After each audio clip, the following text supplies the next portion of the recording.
আটঘরিয়ায় একদন্ত ইউনিয়নের বিভিন্ন বাজারে জামাতের নির্বাচনী লিফলেট বিতরণ ও দাঁড়িপাল্লায় ভোট চেয়ে প্রচার প্রচারণা ব্যস্ত হয়ে পড়েছেন নেতাকর্মীরা। আমাদের প্রতিনিধির পাঠানো তথ্যচিত্রে দেখুন ডেস্ক রিপোর্ট।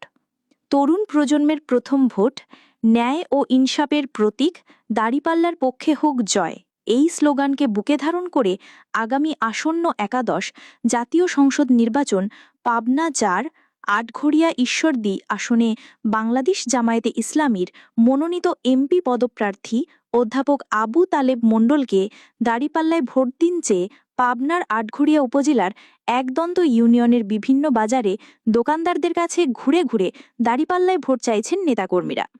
বুধবার বিকেলে শিবপুর বাজারে জেলা জামায়াতের নায়েবে আমির মৌলানা জহুরুল ইসলাম খান, জেলা শ্রমিক কল্যাণ ফাউন্ডেশন সভাপতি ও সাবেক উপজেলা আমির মৌলানা মুহাম্মদ আমিরুল ইসলাম, উপজেলা জামায়াতের আমির নকিবুল্লাহ সহ নেতাকর্মীদের সাথে নিয়ে প্রচার প্রচারণা চালিয়ে যাচ্ছেন।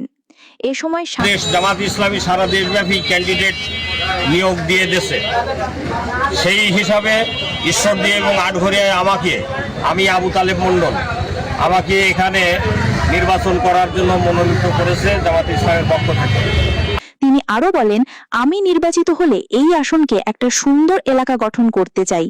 দরিদ্র অসহায় মানুষ যাতে সুন্দরভাবে চলাচল করতে পারে, দুর্নীতিমুক্ত, ইনসাফপূর্ণ, ন্যায়ভিত্তি এবং সামাজিক একটি রাষ্ট্র গঠনের জন্য যা যা করার দরকার আমরা সবাই মিলে তাই করব ইনশাল্লাহ।